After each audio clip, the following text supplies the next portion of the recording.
Welcome to the 1871 podcast with Johnny Hunt, Dylan Kerr, and me, Mark Roach. And our special guest today is Reading season ticket holder Mark Pollard, who's supported Reading for many years. And we're going to have a chat about all things Reading, the ownership situation.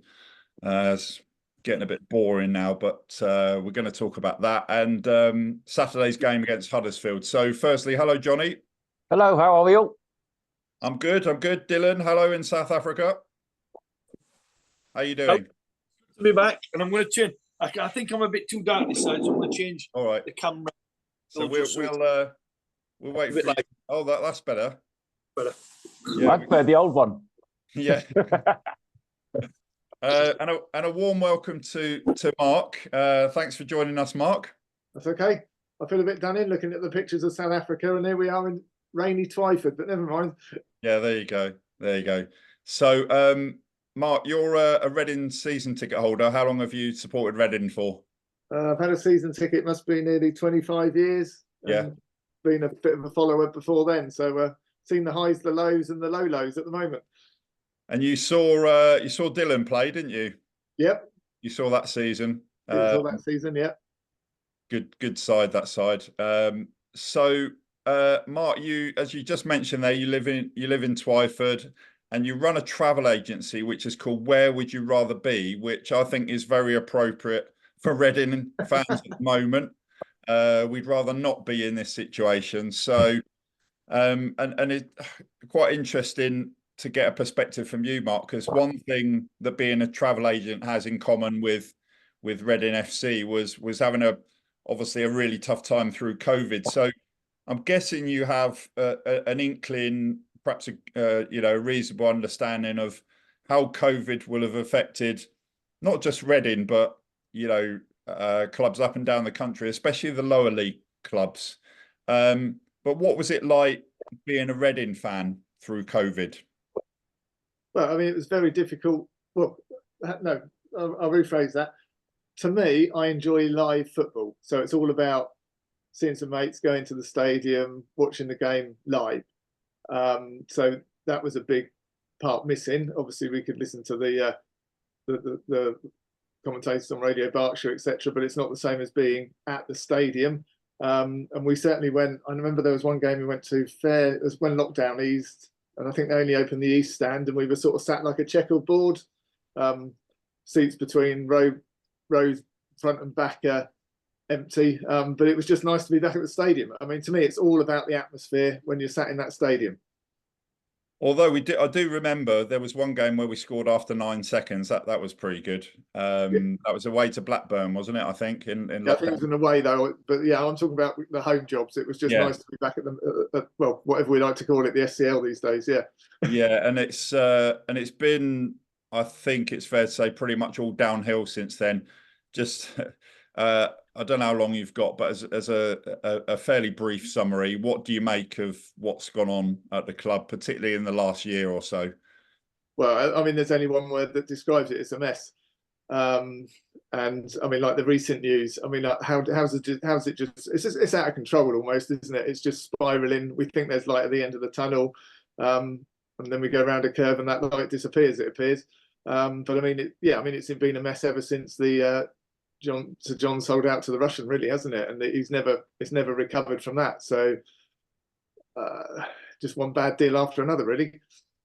And Reading's next game up is against Huddersfield, Saturday lunchtime. Huddersfield, of course, the opponents in the 2017 playoff final. Yeah. So that's in the Sky TV game, 12:30 kickoff on Saturday. And Dylan, talking to Huddersfield, I think I'm right in saying that when you were at Leeds, you had a choice of signing for Huddersfield or Reading. Is that right? Yeah, I'd actually agreed. I think Ian Ross was the manager, and I went down to, the stadium, and we had a good chat. We had a good look. Well, we had a cup of coffee and a good blether about, coming to Huddersfield and I was this type of player, and he was going to build a big squad, and he was going to do this, he was going to do that, and he actually sold the club, and that they were potential favourites to go up, and living just about basically 45 minutes away from Huddersfield, which was the same distance to Leeds, it was a no-brainer for me because I just purchased a new house, and I thought it would be the right move. But I went into the training ground the next day, and Gordon Strachan pulled me, and he said, "Listen, I know you've been speaking to Huddersfield, but I'd like you to go speak to Mark McGee because obviously they were very, very good friends." And I never thought about Reading. I looked at the table. I looked at the table. I looked at the map where Reading were, and that was no disrespect to Reading. I mean, I just knew Reading as a football club. And I was told to go down to Elm Park the next day, and I drove down to Elm Park. They took me to Coombe Park where we used to train, and just going down to that facility, it was a no-brainer. It was a no-brainer. And I drove back home that night, and I met Andy Gray in the office, met Nigel Pleasance in the office, and Mike, go on, remind me his name, the Welsh guy. I know who you mean. Mark Pollard. No, the Welsh guy. No. I'm asking. I can't think of his surname's at the tip of my tongue. Mike, Yeah, the Welsh. Anyway. Yeah, what's the surname? Can't remember. It'll come to me. And then I spoke to him, and he was just so enthusiastic. It was like Bill Fotherby, and him and Bill Fotherby had come to a deal for 75 grand. And it was just, I think the energy and the enthusiasm and the excitement of me coming down through Mike was just it was just an absolute, made my mind up. And I drove back that night. I phoned up Ian Ross, and I actually shook hands on the deal, and he wasn't happy with that, because obviously a handshake's as good as a contract. So, and I just said to him, look, I spoke to Billy Eyre. I phoned Billy Eyre up at Blackpool, who I had a lot of respect for, being on loan there for 3 months with him. And he said to me, Reading, without doubt, they're going to go up this year. And I phoned Ian Ross up. He wasn't happy. But it was the best decision I made, and we played Huddersfield in the first home game. So away game of the season, my debut was at Huddersfield, and we won 3-0. Absolutely battered them. And yeah, I never looked back. But if I hadn't have gone to training the next day and seen Gordon, I wouldn't have known about it. So meeting like Mark McGee and Colin Lee, and that it was just like it was just the right thing to do, and never regretted it. Never regretted it. All right, and Mark McGee and Gordon Lewis, sorry, Mike Lewis. Mike Lewis, yeah, I can't remember. I could picture him straight away because I went to the game when we broke the record at Newport for most wins, and he was there, and I just couldn't remember his surname. Well done. So of course, Mark McGee and Gordon Strachan, they played together at Aberdeen, and I've got a Mark McGee and Gordon Strachan story. I went on holiday with my family to Cornwall, and they were staying at the same hotel. So I didn't get to speak to him. I didn't obviously know that Mark McGee was going to become Reading manager at that point. But anyway, I stayed in the same hotel as those two. But enough of. So Mark Pollard, were you at the playoff final Huddersfield in 2017? Certainly was. And what did you make of that game? Because I've got my own thoughts about the game itself, but what were your thoughts? It was almost a non-event, wasn't it? Yeah, it really was. It was. I mean, like always at the Wembley thing, it's the build-up. I mean, I've got two kids who are in their mid-20s now. At the time, they were in their teens, and we had the build-up to the Wembley trip, and all the rest of it, and then it was a bit of a anti-climax. And do you think that if we had gone up, do you think it would have been a real struggle to stay up? Because Huddersfield finished, I think, 15th the season that they went up. Do you think it would have been a? I think it would. I mean, I don't know. I don't know. I mean, you look at Reading as a club, the size of the ground, and all the rest of it. I think they're always, if or when they go back up, or if they'd ever gone up, it was always going to be a bit of a yo-yo. Yeah.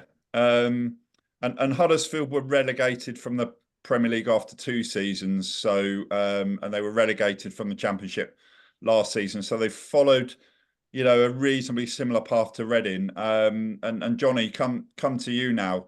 I think that the 2017 playoff final, it was just after Di Young took over at Reading, and I think that's pretty big much thunder here, and it's just setting the dog off. Oh, all right, no worries. Lightning and all sorts. So yeah, Johnny. So I think for me, that's when things started to go wrong. When, you know, Di Young took over, that's when things started to go wrong. But that playoff final, and it's just been all right. We stayed in the Championship for a few seasons, but Yeah. we just never got going, did we? Under Di Young's ownership. No, and Ron Gorley coming in as well. Yeah. Pretty much set off a lot of our financial problems, stupid length contracts. You know, you name it, and it's been one disaster after another since then. You know, we weren't sustainable on the wages that they were paying for players and the size of the playing squad and the choices of random sort of selections and recruitment and Kia Yabachon being in his pocket agent wise, you know. So it's all a lot of, you know, wasted opportunity, and you know, it's just been a gradual downhill event since Sir John sold up, and here where we are now. Yeah, because if you think about what's happened since Sir John, you know, let the Russian guy in, Zingarevich. At least with Zingarevich, we got to the Premier League. You know, with the Thai owners, 2015 FA Cup semi-final against Arsenal, 2017 playoff final, we had Jaap Stam as manager, and it's gone horribly wrong since then. So I want to ask all three of you a question, actually. Ruben Selles has come out and said he's had enough of the situation. We don't know whether that means he's kind of decided he wants to leave, or he's just saying, "Oh, I've had enough of this, let's get this sorted." But he has sort of hinted that if this goes on for much longer, then he's going to consider his options. So I'm going to ask all three of you this question, but coming back to you first, Mark, would you be surprised if he jumps ship at some point this season? Can I just make one comment before I answer that question? Yeah, sure. I think we also need to look back at when we were promoted first time round to the Premier League, and how we, you know, year 2 we finished, was it 8th? Yeah. And you know, that was, you know, we did that really first season was 8th, wasn't it, in the Premier League? Sorry, first, but we did that, you know, we were really successful, weren't we, that time round? Yeah. And I think through, you know, I mean, okay, football's changed since then, money's got bigger and all the rest of it. But I think, you know, we were still, I don't know, little old Reading on a bit of a shoestring, weren't we? But we did well. But it's when these guys have come in to sort of try and make a fortune out of it. Or I mean, you've got to say that Di Young bought it on a bit of a gamble, didn't he? Anyway, he was hoping for the big time, and he went whether he went the wrong way or the right way about it, he just had bad advice and all the rest of it. But yeah, now with Rubens, I mean, I think Rubens is, I mean, he's a saint, really, isn't he, to stick in how he has stick in. I think as a fan looking at a manager, I think he's very good, and what's the right word? He communicates with the crowd, or he acknowledges the crowd, where we've had a few that have sort of sat there and don't acknowledge the crowd. I know it's only a simple thing, but I mean, I always remember we used to shout a couple, you know, Stevie, give us a wave. But that's just a fan and a manager sort of relationship. And, you know, I think it's nice to have a manager that acknowledges the crowd. And I think Rubens always does it on the radio. He says, thanks for the support and all that sort of thing. I mean, I think it's interesting, his comments in the last few days about any protests for Saturday. You know, he said, you know, keep off the pitch. We don't want point deductions. We don't want to get in any more trouble with the EFL, etc., etc. So I think that shows commitment to the club, to the team. But I suppose it depended the circumstances why he was going to walk. Someone got a bigger checkbook, or I don't know. There's so many variables, aren't there, really? But yeah. I mean, from everything he says, if you believe what he says on the radio, etc., he sounds fairly committed, I think. But if someone, you know, cash and palms go together, and you never know. Well, Johnny, come to you. Same question for you now. What do you think? might happen with Ruben Selles this season, given what you know about, how he's conducted himself, his loyalty through all the tough times. And I think that's what he's saying, isn't it? Look, I've had enough about this, I've had enough of this. Yeah. What do you think? Oh, look, I think, he's been thrown in at the deep end ever since he's been there. And, but what he's done is produced miracles, really, to keep things the way they are with all the background stuff going on. But I think, he thought the takeover was happening, and he thought, things were going the right way. And then to get that news, it's one blow after another. And I think he's just gone, I've had enough. Literally, he speaks honestly and openly, which I get a lot of respect for. And he says that as it is. And I think that's what he was saying. He said, I've had enough of it. It's not fair on him. He's trying to do his best in some bad circumstances it is. And with that hanging over him and the prospective new owner coming into the ground and doing different things. And it was all looked like it was happening. But I think, I hope he stays, because I don't know who else would get, coming in with that group of players, with such a small group that could do such a good job. Obviously, our away form is not the greatest, but that's been like that for a while. But we need to bounce back on Saturday at home with him. But I believe in what he does. He sets the team up the way he can with what he's got, and a couple of injuries have affected that, which is is a pain. But I don't want him to go. It's if he gets a move at the end of the season or in January if things haven't sorted themselves out, then I wouldn't blame him. But I think he's kind of a decent, loyal man who will do what he can for the players, the fans. And Dylan, coming to you now, do you think that what do you, as someone who's been a manager and experienced all sorts of problems off the field yourself, do you sort of pay him a lot of credit for what he's had to put up with as a manager? If I could tell you the stories that I've encountered in my 8 years of coaching in Africa and Asia, then what problems he's got is not even touching the tip of it. Look, in management, you've always got to be consistent with your team, consistent with your selections, consistent with your tactics, and that's what makes a good manager. That if you have to change it, you have to change it only in a slight way. And with Johnny's just saying, the away records not the best. I don't think the home records singing and dancing yet. Forget the problems. That the problems off the field aren't the coach's problems. It's very, very hard for anybody to be in that situation, especially when there's talk of a takeover. Then it's everybody gets excited. We've done it a few times where we're thinking it's going to go over the line, but it never has. And it's difficult because if a club came in for him, it's a no-brainer he'd leave. And I don't know if he's been linked to any clubs. I think he was linked to a job a couple of months ago. Stoke, wasn't it?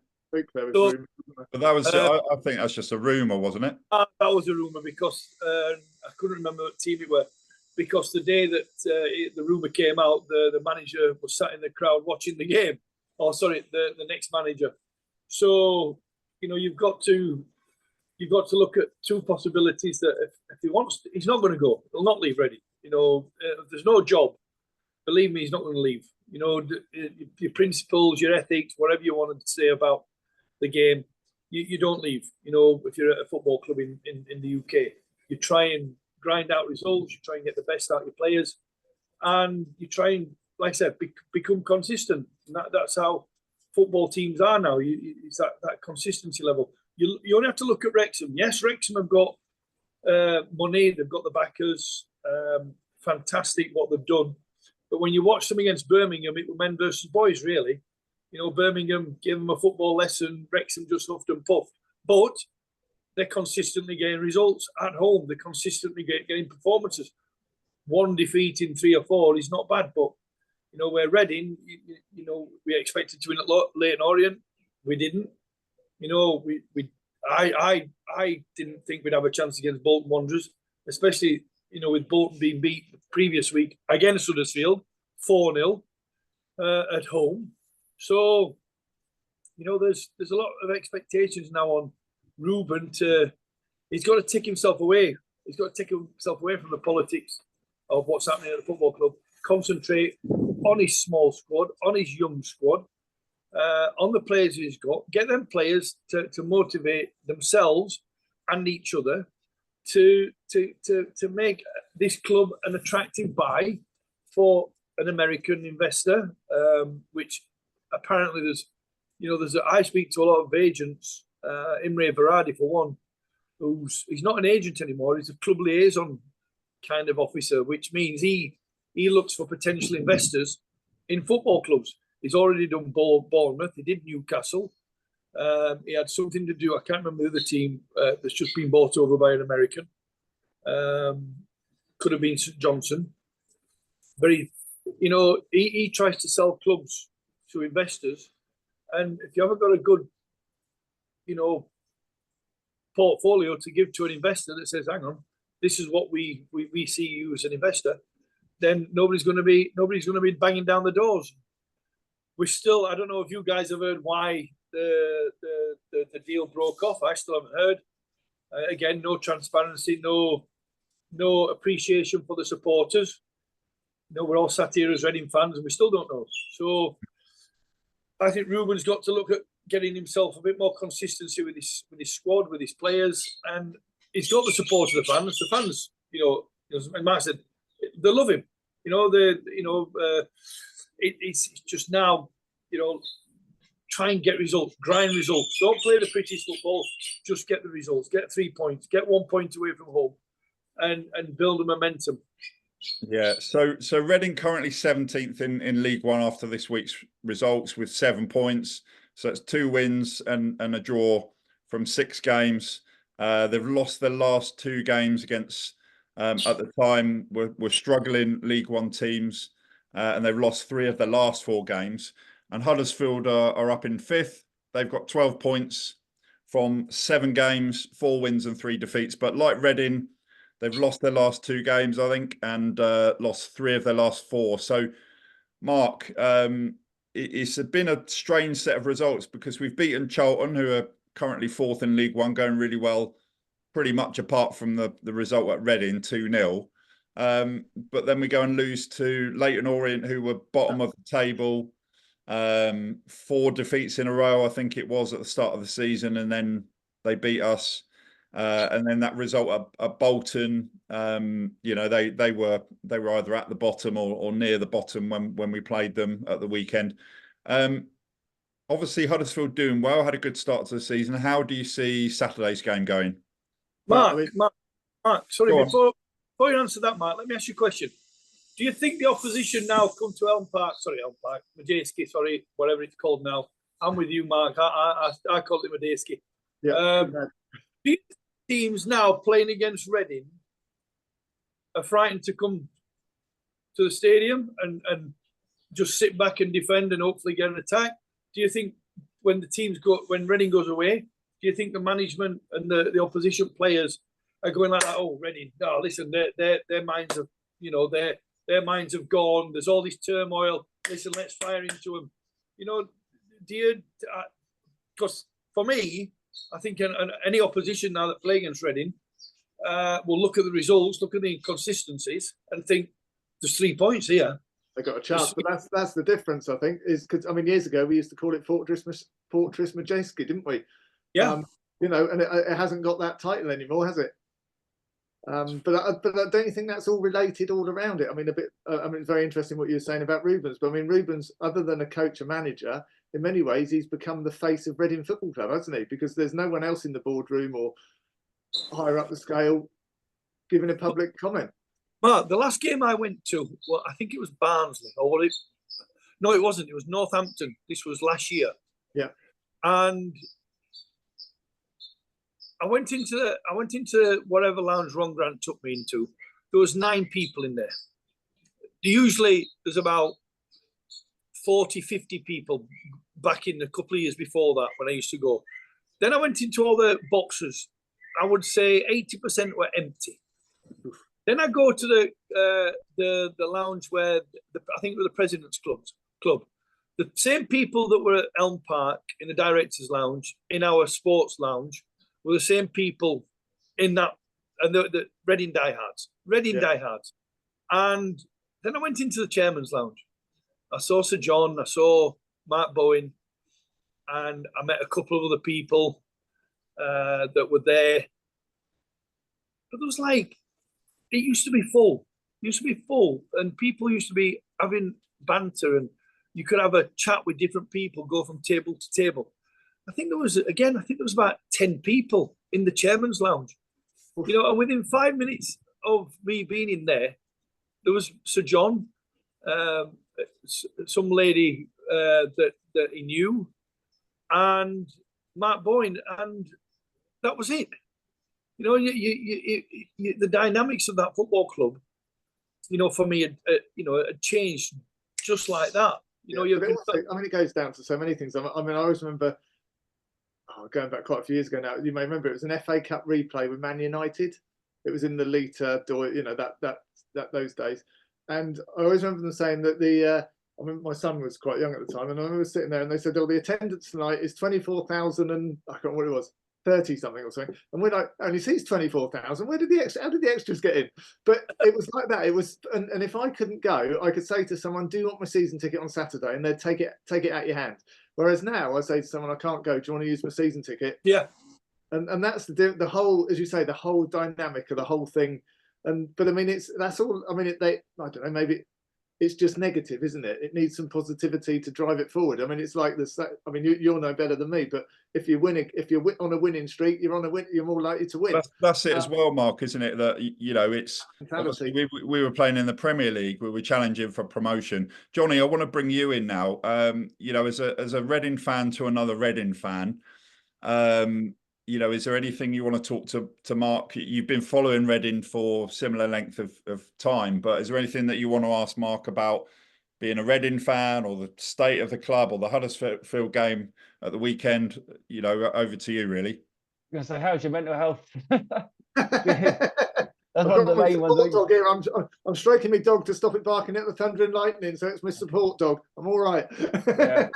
No, it's a hard journey, isn't it? It's a roller coaster. I think everyone's feeling the pain at the minute, isn't it? Because it's just been dragging on and on, with where you think there's an end in sight and you think there's some positivity. I think it was, was it the Wigan game when we won, and then the possible new owner was there, and it was all going to be done and dusted, and then we got our hopes up, and then typical Reading style. At the beginning, it's a bit like the light at the end of the tunnel, isn't it? We just need that spark, don't we? And then it, you know, hopefully go in the right direction.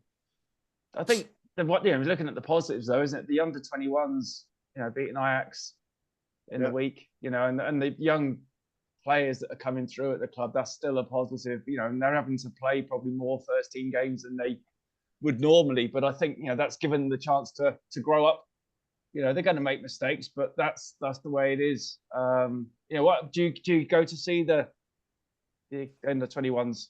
I haven't been lately, but then we've always survived on youngsters coming through, haven't we? That's always been part of Reading, hasn't it? Really, the academy, and and you just hope they're going to build on that, don't you? Yeah, I think so. And I think Saturday there's going to be a red card protest. I think that's I saw that. Yeah. Which, you know, there's no point in doing anything on the pitch. I know people are frustrated, but we can't afford a point. We can't go back down what was happening last season. I mean, I was at that game when people sat in the centre circle and everything. Yeah. I mean, the trouble is, it made a point, but there was also then fans sort of saying, well, you know, let's get on with it, and fans not getting off the pitch. It's so difficult, isn't it? I mean, there was something I saw online the other day. It said we're almost better to go and protest outside one of his houses in London, or who knows? Yeah. And Mark, just wanted to go back to my earlier question about, you know, when you look ahead, and Dylan talked about it a bit. When you look ahead to Saturday's game, it's Huddersfield. They're near the top of the table. Yes, we've beaten Charlton, but we've lost to two teams near the bottom.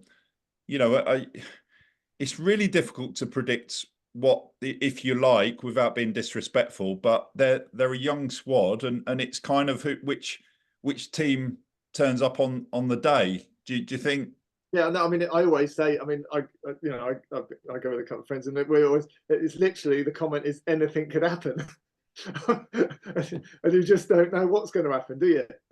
Yeah. Who knows? Who knows? And the trouble is, it's not consistent. And we can get one back in the back of the net and think, oh, we're one ahead at half time or whatever, and then we go and lose 2-1. You just don't know, do you? But I mean, you after a couple of losses, they've got to play for a win, haven't they? Yeah, and Mark, it's usually myself, Johnny, and Dylan asking the questions. But is there a question that you'd like to ask one of us, to Dylan, me, or Johnny? No, I don't think so. I mean, the question I'd love to know is, where's it going, and are we going to see an end to it? But none of us know that answer, do we? No, Johnny. All right. Well, let's see if we can answer that. So I'm going to go first, really quick. Don't know. So over to you, Johnny and Dylan. Johnny, you go first. I'd say don't know as well, but I think it's something's got to happen. Something's got to happen. You know, this, we can't not have this fixed up by, I'd say, Christmas. I don't think there's enough money left to keep the club ticking over, you know, with the wage bill and everything else. You know, we need to get it done a few months. Yeah. And Dylan, that's the question, isn't it? How does it survive? You know, yeah, can't go on forever. Dylan, what are your thoughts? Well, again, everybody's said we don't know, because nobody's talking to the people that count and people that matter. Nobody's talking to the investors. Nobody's talking to the fans. Nobody's talking to tell, you know, the real reason why it's taking so long to sell the club, why investors are not wanting to invest in the club.